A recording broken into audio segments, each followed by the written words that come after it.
కమలాలు బత్తాయిల్ని తీసుకుంటే బత్తాయిలో 100 గ్రాములు తీసుకుంటే ఆ లోపల తినే ముత్యాలు ఏవైతే ఉంటాయి సుమారుగా 40-42 క్యాలరీలు.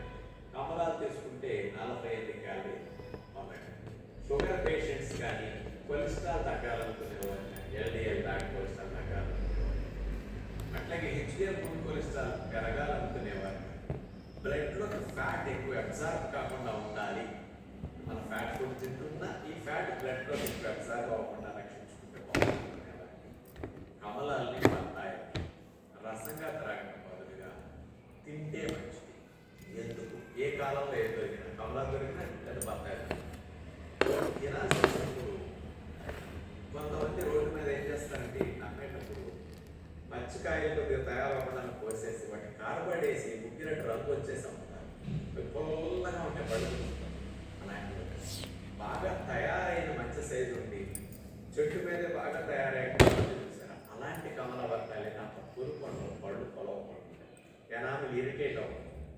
అలాంటి బత్తాయిలు కానీ కమలాలు కానీ తీసుకుని తొక్క తీసేసి పైన ఈను తీసేసేసి ఆ తొదల్ని పిట్టుతో పాటు నామిన మింగేసి ఈ డయాబెటీస్ ఉన్నవారు, ఒబిసిటీ ఉన్నారు, ఈ కొలెస్ట్రాల్ రిస్క్ రాకుండా ఇందులో ఉండే హెవీ సెల్యులోజ్ అనే ఫైబర్ స్పెషల్ ఏం బెనిఫిట్ చేస్తుందంటే మనం తిన్న ఆహారాల్లో ఉండే ఫుడ్ని బ్లడ్లోకి అబ్సార్బ్ కాకుండా కంట్రోల్ చేస్తుంది. అందుకని ఫ్యాట్ అబ్సార్ప్షన్ని కంట్రోల్ చేయడానికి ఈ బత్తాయి కమల స్పెషల్గా తిన్నప్పుడు బాగా పడుతుంది. రసంగా తీసి తాగినప్పుడు ఫిల్టర్ చేసి తీసేసినప్పుడు దీని మోతాదు బాగా తగ్గిపోతుంది, ఇంకా తిన్నప్పుడు ఎక్కువ పడుతుంది. అందుకని ఇలాంటి ఆహారాలు నమిలి తిన్నప్పుడు మీరు ఇంకొక టెక్నిక్ చెప్తాను. భోజనం మనం ఇటు అటు కలిపి నవ్వుకుంటాం. కమలాలు కానీ బత్తాయిలు కానీ తిన్నప్పుడు ఒక పక్క ఒక దవడ మీదే నవ్వాలి.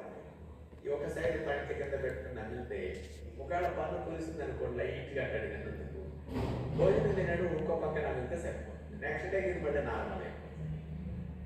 ఈ టెక్నిక్ ప్రకారం తింటే మంచిది.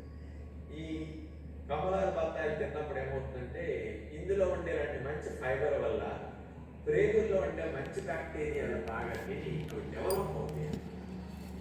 ఎందుకంటే దీని ద్వారా ఏమవుతుందంటే మంచి బ్యాక్టీరియాల గ్రోత్ బాగా పెరిగిననుకోండి ఇవేం చేస్తాయంటే మనం తిన్న ఆహారంలో ఉండే ఈ గ్లూకోజ్ని ఇవన్నీ కూడా తీసుకుని బ్లడ్లోకి ఎక్కువ అబ్జర్వ్ కాకుండా చేస్తాయి. అందుకని బ్లడ్లో ఎక్సెస్ గ్లూకోజ్ స్పీడ్గా వెళ్ళకుండా కంట్రోల్ చేస్తాయి బ్యాక్టీరియా. దాని ద్వారా బ్లడ్లో షుగర్ ఎక్కువ వెళ్ళదనుకోండి కొలెస్ట్రాల్ ఎల్డిఎల్ కొలెస్ట్రాల్ ట్రైగ్లిసరైడ్స్ కూడా పెరగడం. అందుకని బత్తాయి కమలాలు తినడం వల్ల బ్యాడ్ కొలెస్ట్రాల్ ఎల్డిఎల్ తగ్గడానికి, ట్రైగ్లిసరైడ్స్ తగ్గడానికి, గుడ్ కొలెస్ట్రాల్ పెరగడానికి కూడా ఉపయోగం ఉందని తెలుస్తుంది.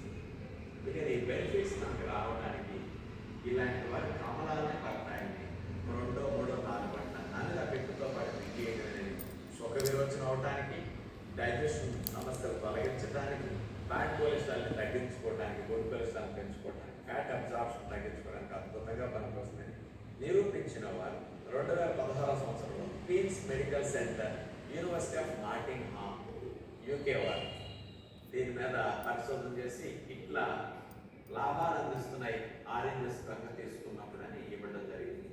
కాబట్టి ఈ రోజుల్లో ఎక్కువ మందికి కమలాలు బత్తాయిలు నమిలి తినడం వల్ల లాభం